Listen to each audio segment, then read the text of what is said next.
자, 이제 여러분, 가솔린 엔진, 그 다음에 디젤 엔진 중에 커먼 레일 엔진, 그 다음에 이제 LPG 차량, LPLI, 뭐, 이런 차량들에 대해서 했던 것들은 전부 다 뭐냐, 화석연료죠, 화석연료.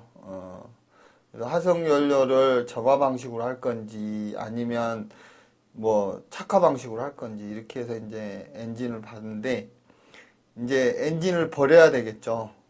어쩔 수 없이 우리는 화석연료가 없어질 수도 있고. 그래서 이제 결국은 여러분들하고 이제 뭐 할 거냐 그러면 전기 자동차를 한번 하이브리드카 말 이후에 전기 자동차를 한번 해보겠어요. 자, 우리 지금 현재 이제 지금은 여러분이 피부적으로 아직 모르죠. 하이브리드카가 나왔다고 하는데 뭐 점유율이 뭐 5%도 안 되고, 그러니까 뭐 하이브리드 다 찬 사람도 그렇게 많지 않잖아요. 전기 자동차 해봐야 1%, 0.0 몇 프로도 안 되죠. 뭐 관공서나 뭐 이런 데만 쓰고 있잖아요. 그러면 실질적으로 피부적으로 오게 하려면 최소한 한 10% 넘겨서 한 30% 정도는 돼야, 아, 이게 이제 전기 자동차 시대구나 라는 걸 느끼겠죠. 그럼 결국은 우리가 전기 자동차를 어떻게 변화할 것인가? 세계는 가장 중요시 여기는 게 뭐냐 그러면 지구온난화 때문에 저연비이면서 환경 규제를 많이 하잖아요.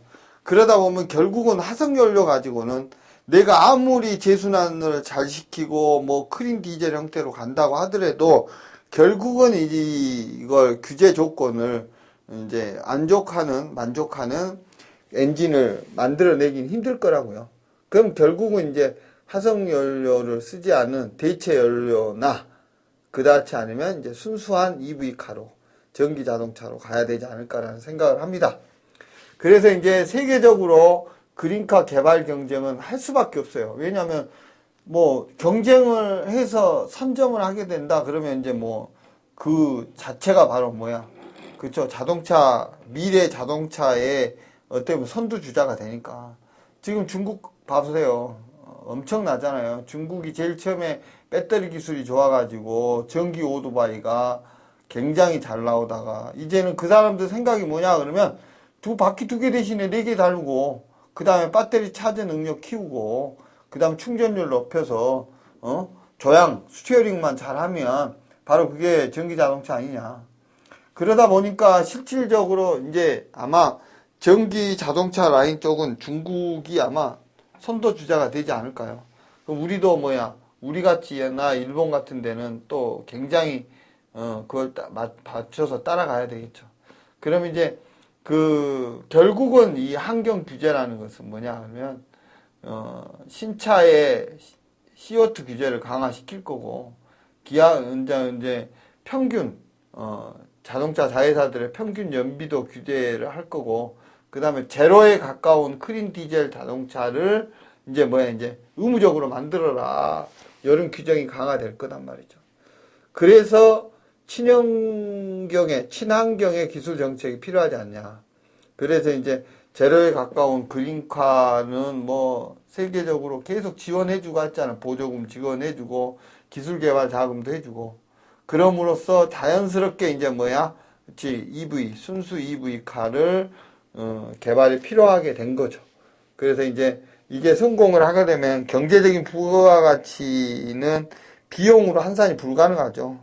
그래서 이제 내가 만약에 선점을 했다, 어느 나라가, 그럼 그것은 아마 굉장할 겁니다.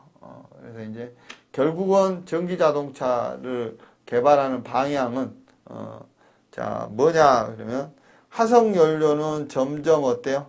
떨어지겠죠. 이렇게 화석연료는. 그 다음에 배터리 시스템의 제로비 비중은 커지고 전기 에너지의 사용률도, 요게 만약 화석연료가 0%다 그러면 전기차 쪽이 사용하는 거 100%이겠죠. 그러고 이제 화석연료를 100% 사용한다 그러면 내연기관이 100% 되겠고, 배터리 하나도 사용하지 않잖아요. 그 배터리 사용률이 점점 커진다 그러면 여기는 소프트 타입의 하이브리드카, 여기는 하드 타입, 또 올라가면 플러그인 방식의 하드 타입, 그러다가 순수 EV 이렇게 가겠죠. 결국은 이제 이런 식으로 갈 수밖에 없다, 이런 얘기죠. 그게 이제 우리가 전기 자동차를 공부해야 될, 미리 공부해야 될 어떻게 보면 숙명이 된다 이거죠. 그래서 LPG, 가솔린, 디젤 차량들을 우리가 공부를 다 했지만 결국은 여기에서 살아남을 것은 컴먼 레일 엔진, 컴먼 레일 디젤 다이렉트 인젝션 엔진이지 않을까라는 생각을 해보고요. 그 다음에 결국은 우리나라나 일본 같이 지형이 조그마한 것들은 HEV 차량이 또 인프라 구축하기 전까지는 나올 거고 결국은 열로 EV카로 오겠다 이런 얘기죠. 그럼 EV카로 오면서 대체 에너지를 사용하는 그렇죠. 배터리가 없는 대체 에너지를 사용해서 자체 에너지 소스 가지고 가게 하는 차량, 미래의 차량이 되겠죠. 그러다 보니까 친환경 자동차라는 것 자체는 여러분이 생각을 할 때 컴먼 레일 또 HEV 차량, 그 다음에 EV 차량, 그 다음에 대체 에너지 퓨어셀을 이용하는 이런 차량들이 되지 않을까라는 얘기를 우리가 앞전에도 했었고 최종 정리를 하면서 한번 넘어가 보자라는 취지로 요 내용을 한번 정리를 해봤습니다.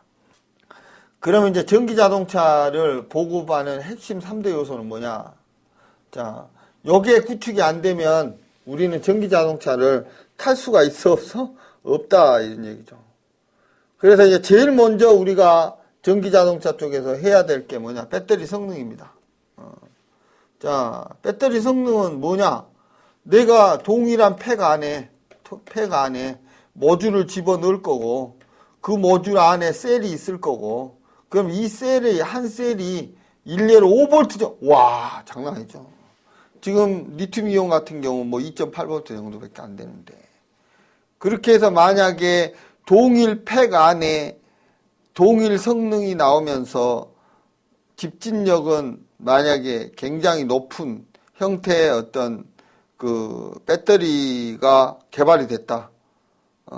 즉 에너지 밀도가 굉장히 우수한 배터리가 만들어졌다. 그러면 이제 우리가 전기 자동차로 가기 위한 워밍업이 끝난 거죠. 그런데요. 자, 이렇게 만들면 만들수록 배터리 가격이 전 차종에 그러니까 차의 전체 가격에 막 40% 50% 차지해 버릴 거라고요.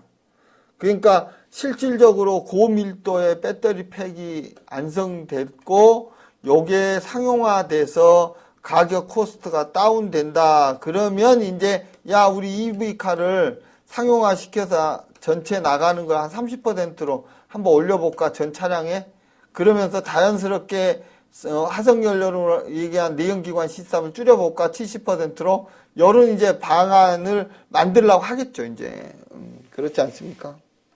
그래서 자꾸 만들어가고 이 배터리 팩 자체의 가격을 어떻게 해야 최대한 코스트를 낮춰야 되겠다 이런 얘기죠. 정부 보조금을 주는 것보다는 요걸 개발을 해서 양산으로 갈 경우 최대한 낮춰줘야 돼, 안 낮춰줘야 돼? 낮춰줘야 된다는 거죠. 그렇게 해서 저코스트로 내려가서 배터리가 공급이 된다. 공급이 되면 이제 순수 EV카가 되기 위해서는 뭐가 서큘레이션이 잘 돼야 되냐? 그러면 충전 인프라 구축이 중요하다. 이런 얘기죠. 자, 충전 인프라 구축은요, 내가 한 챕터를 할애해서 여러분하고 할 거예요. 근데 주로 하는 게 딱 세 가지 형태라고 하면 돼요. 가정용. 가정용은 뭐예요? 가정용은. 가정에서 그냥 일반, 그 다음에 스탠드를 해서 서울 시내 몇 군데 스탠드를 해가지고 충전하는 거. 그걸 안 하면 우리 주유소처럼 그쵸? 급속 충전이 가능한 주유 시스템을 구축해서 하는 곳. 이렇게 보면 되겠어요. 이렇게 보면 되겠어요. 그래서 가정용 같은 경우는 연결해 놓으면 한 8시간 하루 푹 자고 나면 충전돼 있다거나 이런 얘기. 스탠드는 그보다 한 1시간 정도, 30분 정도. 그러면 급속은 한 5분? 그렇죠. 이렇게 돼. 근데 이게 인프라 구축이 안 돼 있으면 또 전기 자동차가, 그래서 전기 자동차를 보급하기 위해서는 이 세 가지의 서큘레이션이 원활하게 잘 돌아간 하나의 뭔가가 만들어져야 돼, 안 만들어져야 돼? 만들어져야 이제 전기 자동차 해보자 이런 얘기가 나오겠죠. 그래서 여러분이 요것에 대한 것은 굉장히 EV카에서는 중요한 해결해야 될 핵심 과제 요소다라고 생각하고 넘어가겠습니다. 자, 순수라는 것은 뭐냐면은 그냥 EV예요. 고전압 배터리, 모터 딱 두 개만 있는 거죠. 엔진 있어요, 없어요? 없어요. 엔진이 없는 차량이죠. 그 순수 EV카. 자, 일단은 인버터를, 자, 배터리는 인버터를 통해서 배터리 속으로 나와서 감속기를 타고 돌아가는, 이게 뭐냐? 주행시 사용하는 거죠. 물론 인버터 앞에 MCU겠죠. 모터 컨트롤 유닛. 이렇게 해서 제어하겠죠. 모터 컨트롤 유닛. 그러면 충전기 시스템은 배터리하고 넣어서 가정용, 그 다음에 스탠드 있는데 급속으로 하는 놈, 이렇게 생각을 해봐야 되겠죠. 자, 이런 식으로 주행할 때 사용하는 인버터, 이거 나중에 동력 전달할 때 여러분하고 할 겁니다. 그래서 배터리의 소스 정진, 고전압의 큰 전압이 모터를 돌려서 감속기를 통해서 차량을 가게 하는 이런 쪽으로 나온 게 바로 뭐냐? 차량 주행에 대한 거다.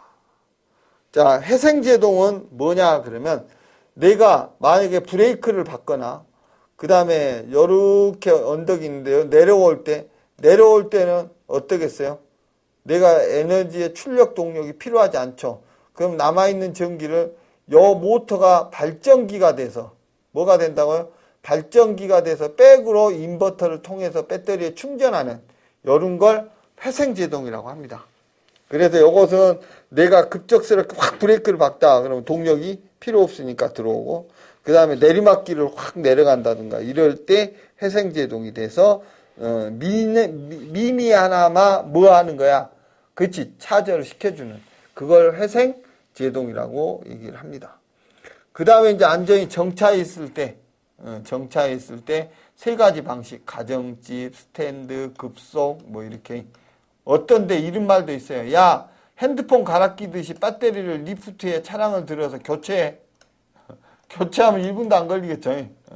이런 얘기도 있고요. 그래서 충전하는 거. 그래서 순수 전기 자동차는 이렇게 세 가지 패턴, 엔진이 없기 때문에 세 가지 패턴 형태로 작동을 한다라고 정리를 한번 하도록 하겠습니다.